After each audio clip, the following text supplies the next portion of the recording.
এক বাটি আটা আর আলু দিয়ে আজ আমি একটু অন্যরকমভাবে নাস্তার রেসিপি আপনাদের সাথে শেয়ার করব, যেটা আপনারা চাইলে সকালের জলখাবার কিংবা সন্ধ্যার টিফিনে বানিয়ে দিতে পারেন কিংবা বাচ্চার স্কুলের টিফিনেও বানিয়ে দিতে পারেন। খুবই স্বাস্থ্যকর এই টিফিন রেসিপিটি। তাই বন্ধুরা, ভিডিওটা স্কিপ না করে শেষ পর্যন্ত দেখার জন্য অনুরোধ রইল। আর আপনি যদি আমার চ্যানেলে নতুন বন্ধু থাকেন, অবশ্যই চ্যানেলটি সাবস্ক্রাইব করে সাথে থাকবেন। আর যারা ফেসবুক থেকে দেখছেন তারা পেজটি ফলো করে সাথে থাকবেন। আটার টিফিন রেসিপিটি বানানোর জন্য আমি এখানে দেখুন একটা বাটির মাপ করে এক বাটি আটা নিয়ে নিয়েছি, অর্থাৎ 250 গ্রাম মতো আমি আটা নিয়ে নিয়েছি। এই আটার মধ্যে দিয়ে দিচ্ছি অল্প পরিমাণে লবণ। 250 গ্রাম আটার জন্য এখানে আমি 1 চামচের 4 ভাগের 1 ভাগ লবণ ব্যবহার করছি। আর লবণটা আটার মধ্যে দিয়ে খুব ভালোভাবে একবার মিশিয়ে নিচ্ছি। এবারে আটার মধ্যে দিয়ে দিচ্ছি 1 টেবিল চামচ সাদা তেল। আমি এখানে এই আটার নাস্তাটা খুব একটা খাস্তা বানাবো না, তার জন্য অল্প পরিমাণে তেল ব্যবহার করছি। আপনারা যদি খাস্তা বানাতে চান সেক্ষেত্রে তেলের পরিমাণটা একটু বেশি দিয়ে দিতে পারেন। তেল আটার মধ্যে খুব ভালোভাবে মিশিয়ে নিয়েছি। এবার অল্প অল্প এই আটার মধ্যে জল দিয়ে আটার একটা মিডিয়াম ডো তৈরি করে নেব।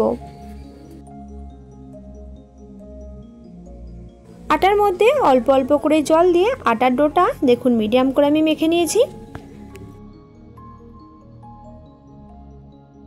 এবারে আটার ডোয়ের মধ্যে অল্প একটু সাদা তেল দিয়ে খুব ভালোভাবে ডোটার মধ্যে মাখিয়ে নিচ্ছি। এবারে আটার ডোটা একটা ঢাকনা দিয়ে এক সাইডে আমি রেখে দিচ্ছি। এই সময়ে আটার নাস্তা বানানোর জন্য আমি পুরটা তৈরি করে নেব। তার জন্য দেখুন, যেহেতু আমি 250 গ্রাম আটার নাস্তা বানাবো, তার জন্য 250 গ্রাম মতো আলু সেদ্ধ করে তারপর খোসাটা খুব ভালোভাবে ছাড়িয়ে নিয়েছি। আর এই আলুটা একটা চামচ দিয়ে খুব ভালোভাবে থেতো করে নিচ্ছি বা ম্যাশ করে নিচ্ছি। আপনারা চাইলে যে কোনো গ্রেটার দিয়ে বা হাত দিয়েও খুব ভালোভাবে এই আলুটা মেখে নিতে পারেন। কাঁটা চামচ দিয়ে খুব ভালোভাবে আলুটা আমি থেতো করে নিয়েছি। আলুর মধ্যে কোনো রকম ঢিলা ভাব নেই। এবার এই আলুটা আমি এক সাইডে রেখে দিচ্ছি। এবার কড়াই দিয়ে দিয়েছি 1.5 চামচ মতো সরিষার তেল। এই সরিষার তেলটা কড়াইয়ের চারপাশে খুব ভালোভাবে জ্বালিয়ে নিচ্ছি এবং তারই সাথে কড়াটা খুব ভালোভাবে গরম করে নিচ্ছি।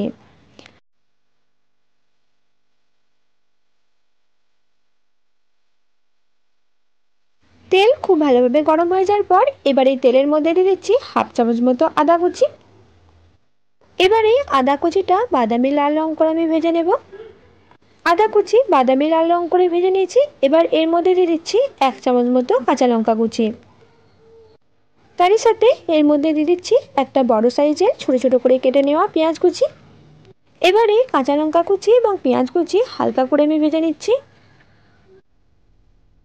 কাঁচা লঙ্কা কুচি এবং পেঁয়াজ কুচি অল্প একটু হালকা করে ভেজে নিয়েছি। এবার এর মধ্যে দিয়ে দিচ্ছি আগে থেকে সেদ্ধ করে রাখা আলু। সেদ্ধ করা আলু এবার সব উপকরণের সাথে খুব ভালোভাবে মিশিয়ে নিচ্ছি।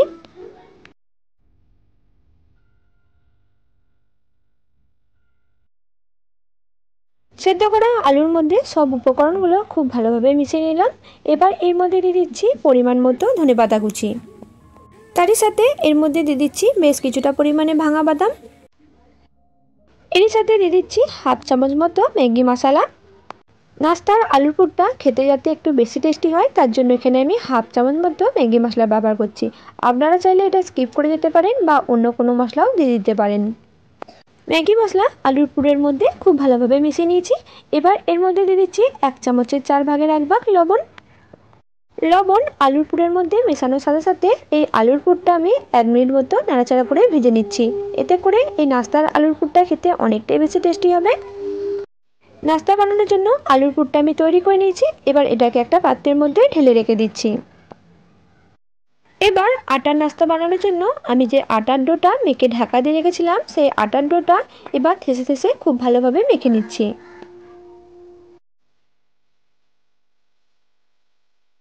আটার এই ডোটা থেসে থেসে খুব ভালোভাবে মেখে নিয়েছি। এবার এই আটার ডো থেকে আমি সমান মাপ করে 5টা লেচি কেটে নিচ্ছি। সম পরিমাণ মাপ করে আটার ডো থেকে লেচি করে নিয়েছি। এবার এগুলোকে আমি গোল গোল করে পাকিয়ে নিচ্ছি। আটার ডোয়ের সব লেচিগুলো আমি গোল করে পাকিয়ে নিয়েছি। এবার একটা চাকির মধ্যে অল্প পরিমাণে আমি আটা ছড়িয়ে নিলাম। এবার একটা আটার লেচি নিয়ে তার উপরে অল্প পরিমাণে আবারও একটু আটা ছড়িয়ে দিলাম। এবার এই আটার লেচিটাকে আমি মিডিয়াম করে বেলে নিচ্ছি।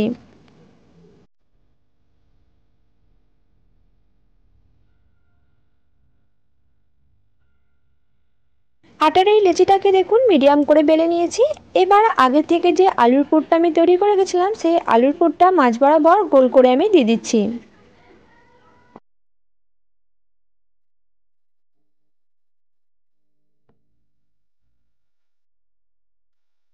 আলুর পুর মাঝ বরাবর গোল করে আমি দিয়ে দিয়েছি। এবার এই রুটিটা সাইড থেকে আমি মুড়ে নিচ্ছি।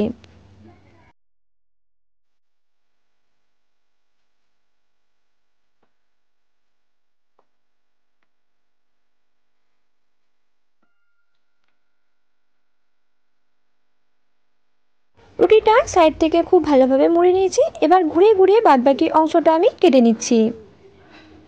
বেশ কিছুটা বাদবাকি অংশ বেশি হয়েছিল, সেটা কেটে দিলাম। এবার ওপরটা অল্প একটু চেপে চেপে এটাকে আমি বেলনি দিয়ে অল্প একটু বেলে নিচ্ছি।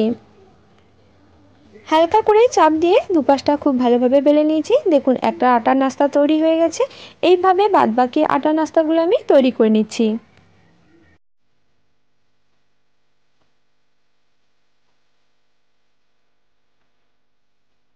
একইভাবে সব আটার নাস্তাগুলো আমি তৈরি করে নিয়েছি। এবার এগুলোকে আমি ভেজে নেব। আর এই আটা নাস্তাগুলো ভাজার জন্য তেলটা আমি মিডিয়াম করে গরম করে নিয়েছি। এবার গ্যাসের ফ্লেম লো টু মিডিয়ামে রেখে এই নাস্তাগুলো একটা একটা করে আমি ভেজে নিচ্ছি।